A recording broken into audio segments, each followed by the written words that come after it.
After the drinking session, nothing between them could return to normal. Not when Lucian kept looking at Elias like he had discovered something sacred. Not when Elias could still remember the warmth of Lucian's hand holding his beneath the table long after everyone had gone to sleep. And definitely not when Lucian started acting even worse afterward. Worse in the sense that he became impossible to ignore. "You're smiling at your phone." Elias nearly dropped it. Lucian stood beside his bed wearing a training shirt damp with sweat, staring suspiciously at him. "I am not." "You literally are. It's a work message." Lucian narrowed his eyes. "Show me." "You're insane." "You like me now, that means I get privileges." Elias stared at him in disbelief. "That is absolutely not how that works." Lucian grinned lazily. And there it was again. That rare expression Elias had begun seeing more often lately. Not cruel. Not mocking. Just happy.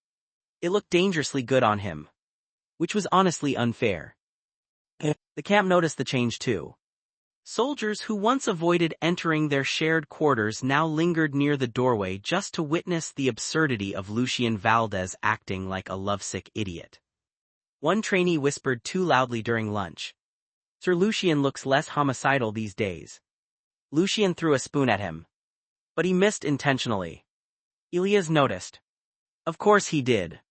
"You're getting soft," Elias muttered afterward. Lucian scoffed. "Only for you." The reply came so naturally that Elias nearly forgot how to breathe. Still, despite the growing closeness between them, there remained something fragile underneath it all. Because neither of them had actually defined what they were. And Elias was terrified too. Lucian felt things too intensely, loved too recklessly, wanted too much. Elias feared what would happen if that possessiveness ever turned destructive again. More frighteningly, he feared how badly he wanted Lucian anyway. One night, heavy rain trapped them inside their room after lights out. The electricity flickered occasionally while thunder shook the windows. Lucian sat on the floor beside Elias' bed, cleaning a bruise on his knuckles from training earlier. Elias frowned. "You should stop fighting people." "He insulted you." "He said my handwriting looked ugly." "It was disrespectful." Elias stared at him. "You cannot assault people over penmanship criticism." Lucian looked unconvinced. Elias sighed before reaching for the first aid kit. "Give me your hand." Lucian obeyed immediately. That alone still shocked Elias sometimes. Carefully, Elias cleaned the cuts across Lucian's knuckles while the other man watched him quietly. "You know," Elias murmured, "you've changed a lot." Lucian's gaze softened faintly. "Good change." Mostly. You're still difficult." "That's part of my charm." "You nearly strangled me the first month we met."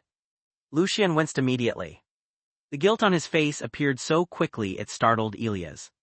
"I'd never do that again," Lucian said quietly. The sincerity in his voice filled the room heavily. Elias paused mid-motion. Lucian lowered his eyes toward their hands. "When I saw you crying that night," he admitted softly, "I hated myself." Elias' chest tightened. Lucian rarely spoke honestly about painful things. And whenever he did, it sounded unbearably raw. "I thought everyone who stayed beside me eventually got hurt," Lucian continued, "so I stopped caring before they could leave." Elias listened silently. "But then you stayed anyway." Thunder rumbled outside. Lucian finally looked up at him. "And that scared me more than anything." The vulnerability in his eyes nearly shattered Elias completely.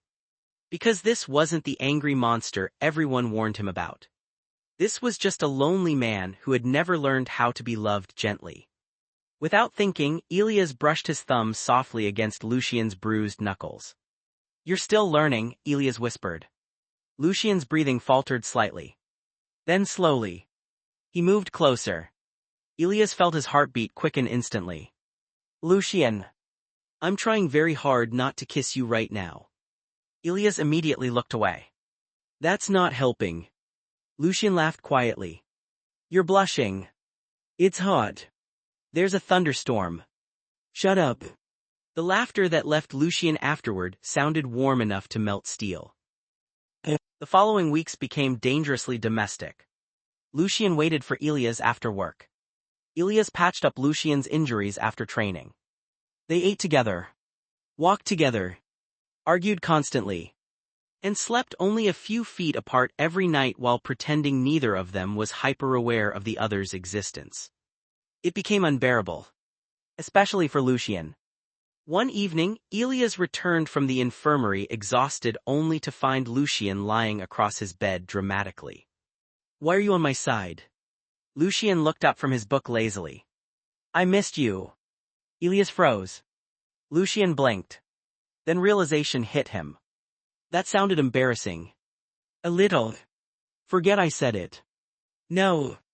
Lucian groaned and covered his face with the pillow while Elias laughed helplessly for nearly 5 straight minutes. It was the happiest Lucian had ever heard him sound. And suddenly, Lucian realized he would destroy anyone who took that sound away from him. But peace inside military camps never lasted long. A week later, General Elias Valdez arrived unexpectedly for inspection. The atmosphere across camp shifted immediately. Fear followed the man like a shadow. Even Elias felt tense, standing outside headquarters waiting beside Lucian. The moment the general approached, Lucian's expression changed. Closed off. Cold. Like walls slamming back into place. "You've gained discipline," General Valdez remarked. Lucian remained silent. Then the older man's gaze shifted toward Elias. "You've done well, doctor." Elias nodded politely. But before the conversation could continue, the general noticed something. Lucian standing slightly closer to Elias than necessary. The way his eyes followed him automatically. The subtle protectiveness in every movement. General Valdez went very still. And Elias suddenly felt dread crawl down his spine. Because fathers always knew. Especially powerful ones. That evening, Lucian returned to their room furious. "What happened?" Elias asked immediately. Lucian slammed the door shut harder than necessary. "He wants to transfer you." Elias froze. "What?" "He said I'm improving now, that your assignment is nearly finished." The word struck harder than expected. Finished. Right. That had always been the point. This was temporary. Elias swallowed slowly. "Oh." Lucian stared at him in disbelief. "Oh. What am I supposed to say?" "You're leaving." Elias looked away. That was always going to happen eventually. Lucian's jaw tightened sharply. "Not to me." The intensity in his voice made Elias' chest ache. Lucian stepped closer. "You promised you wouldn't leave." "I promised I'd help you."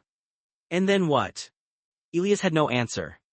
Because somewhere along the way, this stopped feeling like a job. And started feeling dangerously close to home.